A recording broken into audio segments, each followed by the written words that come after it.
Hello viewers, আসসালামু আলাইকুম। আরও একটি গুরুত্বপূর্ণ ভিডিওতে আপনাকে স্বাগতম। তো আজকের ভিডিওটা হচ্ছে সোয়াগবক্স নিয়ে। তো সোয়াগবক্সে আজকে 5টি ট্রিক্স শেয়ার করব। যে 5টি ট্রিক্স আপনারা যদি সারাদিনই ইউটিউব ঘাটাঘাটি করেন বা সোয়াগবক্সের যারা অ্যাডভান্স লেভেলের তাদের কাছে যদি জিজ্ঞেস করেন যে ভাই এই ট্রিক্সগুলো আমাকে দেন, কখনই আপনাকে এই ট্রিক্সগুলো দিবে না। আর আপনারা আজকে যে ট্রিক্সগুলো শেয়ার করব, এই ট্রিক্স আপনারা কোথাও পাবেন না। তাই অবশ্যই আপনাদের কাছে রিকোয়েস্ট থাকবে আপনারা ভিডিওটি A to Z দেখবেন। শুরুতে বলে নিচ্ছি, শুরুতে আপনাদের যে 3টি সমস্যা, প্রথম হচ্ছে অ্যাকাউন্ট লগ ইন সমস্যা। দেখা গেছে আপনি সোয়াগবক্স অ্যাকাউন্ট লগ ইন করতে যাচ্ছেন, অ্যাকাউন্ট লগ ইন করতে গেলে দেখা যাচ্ছে যে আপনার অ্যাকাউন্ট ডিঅ্যাক্টিভেট হয়ে গেছে। এক নম্বর হচ্ছে আপনার অ্যাকাউন্ট ডিঅ্যাক্টিভেট হয়ে গেছে। তো দ্বিতীয় নম্বর হচ্ছে আপনার অ্যাকাউন্ট লগ ইন সমস্যা দেখা দিতে পারে। অ্যাকাউন্ট লগ ইন সমস্যা যে আপনার অ্যাকাউন্টে লগ ইন হইতেছে না, যখন লগ ইনে ক্লিক করেন লগ ইন হচ্ছে না। আর তৃতীয় নম্বর হচ্ছে আপনার অ্যাকাউন্টে দেখা যাচ্ছে আপনি অ্যাকাউন্ট ক্রিয়েট করছেন, অ্যাকাউন্ট ক্রিয়েট করার পর অ্যাকাউন্ট ক্রিয়েট করতে পারেন নাই, অ্যাকাউন্ট ক্রিয়েট করার আগেই দেখা যাচ্ছে আপনি অলরেডি অ্যাকাউন্ট এক্সিট হয়ে গেছে, মানে অ্যাকাউন্ট ক্রিয়েট হয়ে গেছে। এরকমের সমস্যা তৃতীয় সমস্যা। চতুর্থ সমস্যা হচ্ছে অ্যাকাউন্ট ব্যান্ড প্রবলেম। এই 4টি সমস্যা আপনাদের প্রতিনিয়ত, এমন কোনো মানুষ বলতে পারবে না বা সোয়াগবক্সে যারা কাজ করেন কেউ বলতে পারবে না যে আপনার এই সমস্যাগুলো আপনি ফেস করেন নাই। যারা সোয়াগবক্সে কাজ করছেন তারা প্রত্যেকে আপনারা অ্যাকাউন্ট ডিঅ্যাক্টিভেটের সমস্যার সম্মুখীন হয়েছেন। তো এই সমস্যাগুলোর সমাধান আজকের এই ভিডিওতে দিব। আরেকটা সমস্যা হচ্ছে আপনাদের উইথড্র সমস্যা নিয়ে, যে আপনারা উইথড্র দিলেন কিন্তু আপনাদের পেমেন্টটা কিন্তু আসে না। দেখা গেছে 10 দিন 15 দিন হয়ে গেছে, পেমেন্ট আসে না। আসলে কী ভুলের কারণে আপনাদের এই পেমেন্টগুলো আসতেছে না, তো সেই প্রসেস আজকের এই ভিডিওতে A to Z দিব। আপনাদের কাছে রিকোয়েস্ট, যাদের ধৈর্য আছে তারা ভিডিওটি দেখবেন, আর যাদের ধৈর্য নাই তাদের দেখার দরকার নেই। পরবর্তীতে বুঝবেন না, তার পরবর্তীতে এসে কমেন্ট করবেন যে উল্টোপাল্টা ভিডিও বানাইছে, দরকার নাই দেখার। আপনারা ভিডিওটি যদি মনোযোগ সহকারে দেখতে পারেন তাহলেই অবশ্যই ভিডিওটি মনোযোগ সহকারে দেখবেন। আর হ্যাঁ, আপনি যদি আমার চ্যানেল নতুন দর্শক হয়ে থাকেন তাহলে অবশ্যই নিশ্চয়ই চ্যানেলটি সাবস্ক্রাইব করে সম্পূর্ণ ভিডিওটি মনোযোগ সহকারে দেখবেন। এরকমের সোয়াগবক্সের ট্রিক্স নিয়ে পরবর্তী টাইমে আরও ভিডিও বানাবো। তো আমরা বেশি কথা বাড়াবো না, আমরা সরাসরি কম্পিউটার স্ক্রিনে চলে যাব এবং কম্পিউটার স্ক্রিনে গিয়ে বাকি প্রসেসগুলো দেখে নিব। চলুন তাহলে দেখে নেওয়া যাক। তো এখন আমরা সরাসরি চলে আসলাম আমাদের ফোনের কম্পিউটার স্ক্রিনে। তো কম্পিউটার স্ক্রিনে আসার পরে আপনারা সরাসরি চলে যাবেন ফায়ারফক্স ব্রাউজারে। আর 1 নম্বরে যে ট্রিক্স আপনাদের মাঝে শেয়ার করব সেটা হচ্ছে আপনাদের আইপি। আপনাদের আইপি কানেকশন ঠিক থাকতে হবে এবং আপনারা শুরুতে যখন আপনারা সোয়াগবক্স অ্যাকাউন্ট লগ ইন করতে যাবেন একবারের জন্য হলেও আপনারা আইপিটা চেক দিয়ে নেবেন যে আপনার আইপিটা ব্রাউজারে কি ঠিক সেট আপ আছে কি না নাই। এটা অবশ্যই আপনারা সেট আপ চেক দিয়ে নেবেন, একবারের জন্য হলেও চেক দিয়ে নেবেন। তো আমি শুরুতেই আমার আইপিটা চেক করে নিতেছি। আপনারা huawei.net লিখে আপনারা আইপিটা চেক দিবেন। চেক দেওয়ার পরে দেখবেন আইপিটা যদি সেট আপ করা থাকে তাহলেও দেখবেন এ জায়গায় 100% করা আছে কি না। আপনারা অবশ্যই 100% করে নেবেন। তো জায়গায় আমার 90% করা আছে।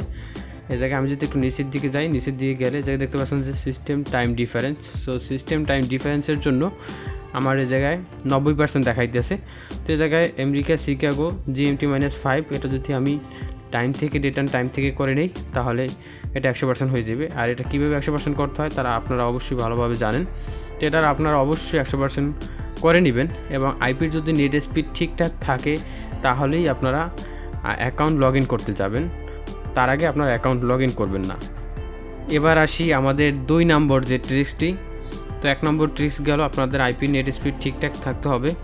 তো এখন আমরা চলে যাব 2 নম্বর ট্রিক্সে। তো আমরা সরাসরি সোয়াগবক্স অ্যাকাউন্টের ড্যাশবোর্ডে চলে যাচ্ছি, আমাদের অ্যাকাউন্টের হোম পেজে চলে যাচ্ছি সোয়াগবক্স সাইটের। তো আমরা সোয়াগবক্স সাইটে চলে আসলাম। আসার পরে আপনারা একদম উপরে দেখতে পাচ্ছেন যে লগ ইন। তো আপনারা শুরুতে এটা হচ্ছে সোয়াগবক্সের ইন্টারফেস, আপনারা লগ ইনের উপরে ক্লিক করে দিবেন। তো আমি লগ ইনের উপরে ক্লিক করে দিতেছি। তো লগ ইনের উপরে আমি ক্লিক করে দিলাম। তো লগ ইনের উপরে ক্লিক করে দেওয়ার পরে ক্লিক করে দেওয়ার পরে নিচের দিকে দেখবেন প্রাইভেসি ইরর নামে একটা সেটিং আছে। এটা যতক্ষণে লোডিং না নিবে ততক্ষণ পর্যন্ত অ্যাকাউন্ট লগ ইন করবেন না। তো দেখতে পাচ্ছেন যে জায়গায় প্রাইভেসি অ্যান্ড সিকিউরিটি নামে একটা অপশন আছে। তো এই সিকিউরিটিটা, এই সেটিংটা না আসা পর্যন্ত, যে একটা লোগো আসবে, এই লোগোটা না আসা পর্যন্ত আপনার অ্যাকাউন্ট লগ ইন করবেন না। তো দেখেন এই লোগোটা কিন্তু এখন চলে আসছে। এই লোগোটা আসতে একটু সময় লাগে। এই সময়ের আগেই আপনারা যদি লগ ইন করার জন্য ট্রাই করেন তাহলে কিন্তু আপনার অ্যাকাউন্টে সমস্যা হওয়ার চান্স থাকবে বা অ্যাকাউন্ট ডিঅ্যাক্টিভেটও করে দিতে পারে। কখনোই আপনারা প্রাইভেসি সিকিউরিটি ওইটা না আসা পর্যন্ত, ওই লোগোটা না আসা পর্যন্ত আপনারা অ্যাকাউন্ট লগ ইন করতে যাবেন না। এখন আমরা যদি আবার একটু এই জায়গায় রিলোড দিয়ে নেই, তো আমরা এই পেজটাকেই আমরা যদি আবার একটু রিলোড দিয়ে নেই, রিলোড দিয়ে নিলে কিন্তু আপনাদের ওই প্রাইভেসি টার্মস ওই অপশনটা আসতে একটু সময় লাগবে। তো আমি যদি এই পেজটাকে আবার একটু রিফ্রেশ দিয়ে নেই, আর আপনাদের কাছে রিকোয়েস্ট আপনারা ভিডিওটি স্কিপ না করে একদম শুরু থেকে শেষ পর্যন্ত দেখবেন এবং আমি কি কথাগুলো বলি এগুলো একটু বোঝার চেষ্টা করবেন এবং বুঝবেন কথাগুলো, এবং এই নিয়ম কানুন মতন আপনারা কিন্তু কাজ করবেন। তাহলে আশা করি আপনাদের অ্যাকাউন্টের যে সমস্যাগুলো আমি শুরুতেই বলছি, ওই সমস্যাগুলো আপনাদের কিন্তু ফেস করতে হবে না। অবশ্যই আপনারা ভিডিওটি ধৈর্য ধরে একদম একটু বড় হলেও আপনারা A to Z দেখবেন। তো প্রাইভেসি টার্মস নামে এই যে সেটিংটা আছে, এই সেটিংটা আসতে একটু সময় লাগে। আপনি যখন সাইটে প্রবেশ করবেন, সাইটে প্রবেশ করার সময় এই সেটিংটা আসতে দেখবেন। আমি একটু রিলোড দিয়ে নিতেছি। আমি যখন এটা রিলোডের উপরে ক্লিক করে দিলাম, তো দেখেন রিলোডের উপরে ক্লিক করে দেওয়ার পর আপনি যদি এখনই মেইল এবং পাসওয়ার্ড দিয়ে লগ ইন করতে যান, কিন্তু নিচের ওই প্রাইভেসি টার্মস নামে ওই সেটিংটা কিন্তু এখনও আসে নাই। তো দেখেন একটু আসতে সময় লাগবে। তো দেখতে পাচ্ছেন এখনও কিন্তু আসে নাই। এখন পর্যন্ত আপনার পেজটা লোডিং নিতেছে। যতক্ষণ না পর্যন্ত ওইটা না আসবে ততক্ষণ পর্যন্ত আপনার অ্যাকাউন্ট লগ ইন করবেন না। এবং ফার্স্ট ট্রিক্স, দ্বিতীয় ট্রিক্স, দুইটা ট্রিক্স কিন্তু আমাদের গেল। তো এবার আসি আমরা 3 নম্বর ট্রিক্সে। তো 3 নম্বর ট্রিক্স হচ্ছে আপনারা মেইল এবং পাসওয়ার্ড দিয়ে অ্যাকাউন্ট লগ ইন করবেন। লগ ইন করার সময় যদি একবার লগ ইন মিস্টেক করেন, তাহলে 1 ঘন্টার ভিতরে ওই অ্যাকাউন্টে লগ ইন করার ট্রাই করবেন না। যদি লগ ইন করার ট্রাইও করেন, সেক্ষেত্রে নতুন একটি আইপি অ্যাড্রেস নিয়ে বা নতুন একটি আইপি অ্যাড্রেস ব্রাউজারে সেট আপ করে, যদি আপনি ডেইলি আইপি নেন, সেক্ষেত্রে দেখা গেছে যে আপনি নতুন আরেকটা IP address browser set up করলেন, তারপর ওই আইপি দিয়ে ট্রাই করতে পারবেন সাথে সাথে। কিন্তু সেম আইপি দিয়ে একবার লগ ইন মিস্টেক করলে দ্বিতীয়বার আর লগ ইন করার ট্রাই করবেন না। এটা হচ্ছে আপনাদের তৃতীয় ট্রিক্স। দ্বিতীয়বার আপনারা লগ ইন করার ট্রাই করবেন না। আর যদি আপনারা দেখা গেছে যে একবার লগ ইন হয় নাই, 4-5 বার ট্রাই করতে আসেন, লগ ইন হইতেছে না, তারপর আবারও ট্রাই করতেছেন, যদি এরকমের বারবার ট্রাই করে যান, তাহলে আপনার অ্যাকাউন্ট ডিঅ্যাক্টিভেট হওয়ার চান্স থাকবে 99% অ্যাকাউন্ট আপনার ডিঅ্যাক্টিভেট হবে। এটা আপনার মিলেই দেখেন। আমি যেটা বলি এই কাজ, আমি যেরকমের বলতেছি এরকমের আপনারা মিলেই দেখবেন।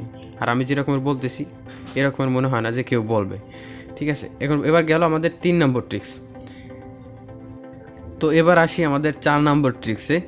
তো 4 নম্বর ট্রিক্স হচ্ছে আপনি একবার অ্যাকাউন্ট লগ ইন করার পরে একটানা 1 ঘন্টার বেশি কাজ করবেন, বা 1 ঘন্টার বেশি অ্যাকাউন্ট লগ ইন করে রাখবেন, বা 2 ঘন্টা 3 ঘন্টা, যে কয় ঘন্টায় আপনারা কাজ করেন না কেন, কাজ করার পরে আপনার যে ব্রাউজারের হিস্ট্রিটা আছে, ওই হিস্ট্রিটা আপনাদের ক্লিয়ার করতে হবে। আপনি কাজ করছেন, কাজ করার পরে ব্রাউজার হিস্ট্রি ক্লিয়ার করে নেই, ক্রস করে আপনারা ব্রাউজারটা কাটে দিয়ে বের হয়ে গেছেন, এরকমের কখনোই করবেন না। আপনারা ব্রাউজারের হিস্ট্রি ক্লিয়ার কইরা তারপর অ্যাকাউন্ট থেকে বের হবেন। এটা হচ্ছে আপনাদের 4 নম্বর ট্রিক্স। তো এবার আসি আমাদের 5 নম্বর ট্রিক্সে, যেটা খুবই খুবই গুরুত্বপূর্ণ ট্রিক্স। আর সেটা হচ্ছে আপনারা উইথড্র দিলে উইথড্রটা আসে না। এটা কিসের কারণে আসে না? তো এটা না আসার পিছনে বেশ কিছু কারণ আছে। সেটি হচ্ছে আপনারা অ্যাকাউন্টে ঠিকভাবে কাজ করতে হবে, এটা তো রাইট। আরেকটা হচ্ছে আইপি ঠিকভাবে সেট আপ করতে হবে, এগুলো আপনাদের অবশ্যই করতে হবে। তারপর আপনি অ্যাকাউন্টে কাজ করলেন, কাজ করার পরে যখন আপনি অ্যাকাউন্ট থেকে উইথড্র দিবেন, তো ডলারটা উইথড্র হওয়ার পরে আপনারা ওই অ্যাকাউন্টে আর ঢুকবেন না, ওই অ্যাকাউন্ট আর লগ ইন করবেন না। শুধু আপনাদের দরকার মেইলটা। আপনি যখন ভিসাতে উইথড্র দিবেন, ভিসাতে উইথড্র দিলে আপনার ডলারটা আসবে কোথায়? মেইলে আসবে। তাহলে আপনার মেইলটা দরকার। আপনি মেইলে ডলার আসছে কি না আপনি শুধু ওইটুকু চেক দিবেন যে আপনার মেইলে ডলারটা আসলো কি না। কিন্তু আপনারা কখনোই উইথড্র দেওয়ার পরে আপনারা ওই অ্যাকাউন্ট লগ ইন করতে যাবেন না।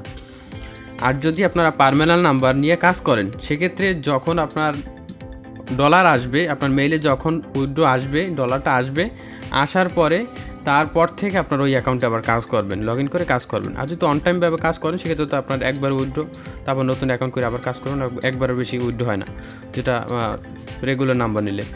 কিন্তু আপনার পার্মানেন্ট নাম্বার নিলে উইথড্র আসার পরে ওই অ্যাকাউন্টে আবার কাজ করবেন। আশা করি আপনারা আমার কথাগুলো সুস্পষ্টভাবে বুঝতে পারছেন। তারপরে যদি আপনাদের বুঝতে অসুবিধা হয়, তাহলে আপনারা অবশ্যই কমেন্ট করে জানাইবেন।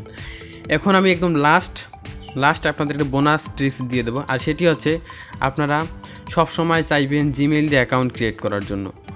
আউটলুক, ইয়াহু বা অন্যান্য যাই বলেন না কেন ওগুলো দিয়ে অ্যাকাউন্ট ক্রিয়েট করবেন না, সবসময় চাইবেন জিমেইল দিয়ে অ্যাকাউন্ট ক্রিয়েট করতে। তো এবার আসেন আপনারা জিমেইল দিয়ে অ্যাকাউন্ট ক্রিয়েট করবেন কেন। জিমেইল দিয়ে অ্যাকাউন্ট ক্রিয়েট করবেন এই কারণে, আপনার অ্যাকাউন্টে যদি লগ ইনে সমস্যা হয় তখন আপনারা লগ ইন উইথ গুগল দিয়ে কিন্তু আপনার অ্যাকাউন্ট সাইন ইন করতে পারবেন। কিন্তু আপনারা আউটলুক বা ইয়াহু মেইল, অন্য যে কোনো মেইল হলে কিন্তু আপনারা এই সুযোগটা আপনারা পাবেন না। তাই অবশ্যই আমি রিকমেন্ড করবো আপনারা অবশ্যই জিমেইল দিয়ে অ্যাকাউন্ট ক্রিয়েট করার চেষ্টা করবেন। আশা করি আপনারা সম্পূর্ণ প্রসেস বুঝতে পারছেন। আর হ্যাঁ, ভিডিওটি যদি ভালো লেগে থাকে তাহলে অবশ্যই ভিডিওতে একটি লাইক করে দেবেন। ভিডিওটি এখানেই শেষ করব। তো দেখা হবে পরবর্তী কোনো ভিডিওতে। সে পর্যন্ত সবাই ভালো থাকবেন, সুস্থ থাকবেন। আসসালামু আলাইকুম।